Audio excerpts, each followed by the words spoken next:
जय गुरुदेव। श्री स्वामी विष्णु तीर्थ जी महाराज द्वारा रचित आत्म प्रबोध के पृष्ठ 105 से आगे। शक्ति की उपासना। सौंदर्य लहरी के अनुसार एक उद्घाटन भाषण से उद्धृत।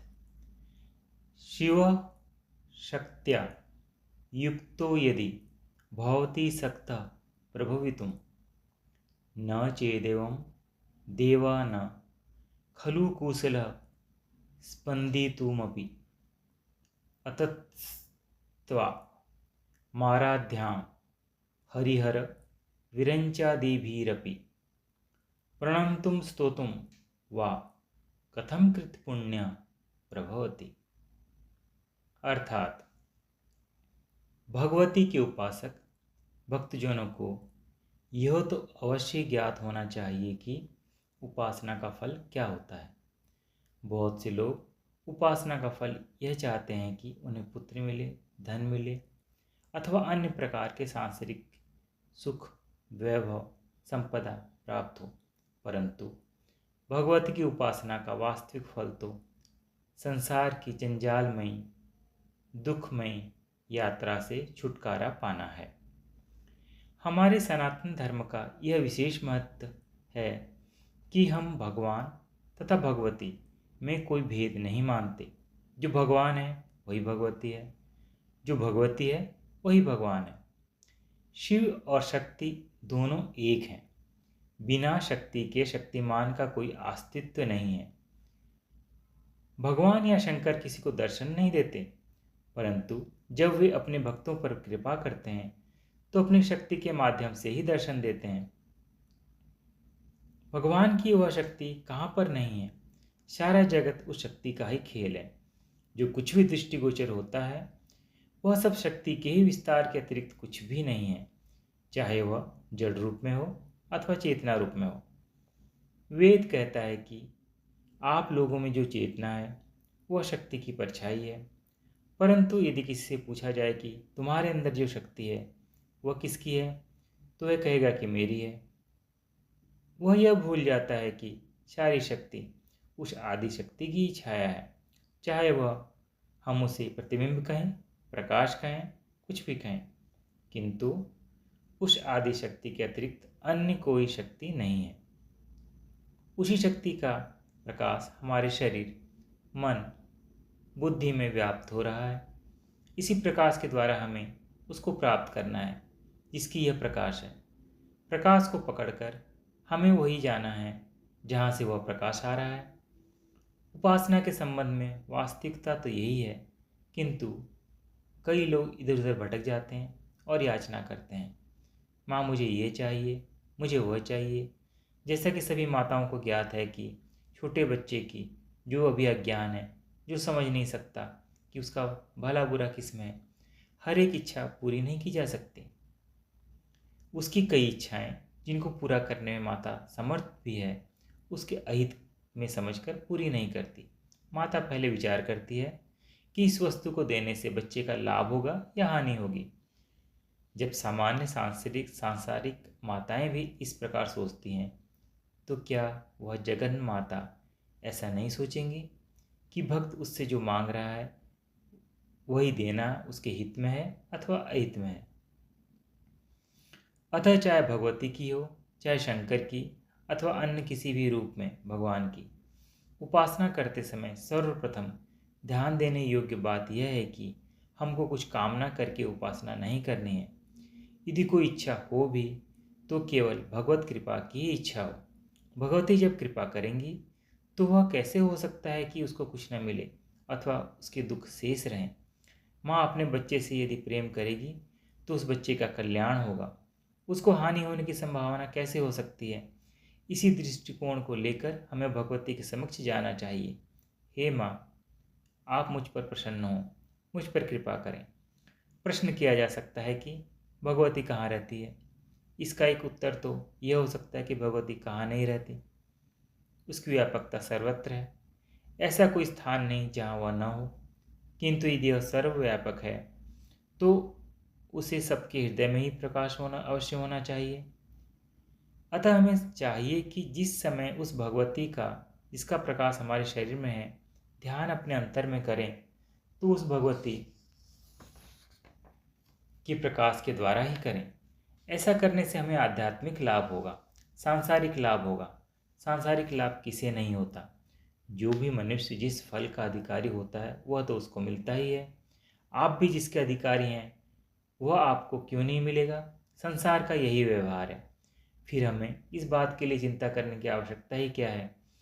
यदि आप भगवती की शरण में चले गए तो वह आपकी आवश्यकताएं पूरी करेंगी ही। यदि आपकी कोई इच्छा पूरी नहीं हो रही है तो समझ लीजिए कि वह आपके लाभ में नहीं है। सबसे उत्तम तो यह है कि अपने हित और अहित का निर्णय भगवती पर ही छोड़कर केवल उसकी प्रसन्नता के लिए साधना उपासना की जाए। सनातन धर्म के मतानुसार उपासना का अर्थ दूसरे मजहबों से भिन्न है। हम ऐसा नहीं मानते हैं कि भगवती या भगवान हमसे दूर कहीं सातवें आसमान पर विराजमान है। भगवती हमारे हृदय में विराज रहती है, हमारी क्षण क्षण की बात से पूर्णतः परिचित है, हमारे अंतःकरण की वासनाओं संकल्पों से विज्ञ हैं। हम क्या करना चाहते हैं और क्या करना चाहिए उन्हें सब ज्ञात है। वो हमारा पथ प्रदर्शन करने के लिए हमारे अंतर में विराज कर विवेक के रूप में कार्य करती है। इसलिए कहा गया है, या देवी सर्वभूतेषु बुद्धि रूपेण संस्थिता नमस्तस्यै नमस्तस्यै नमस्तस्यै नमो नमः।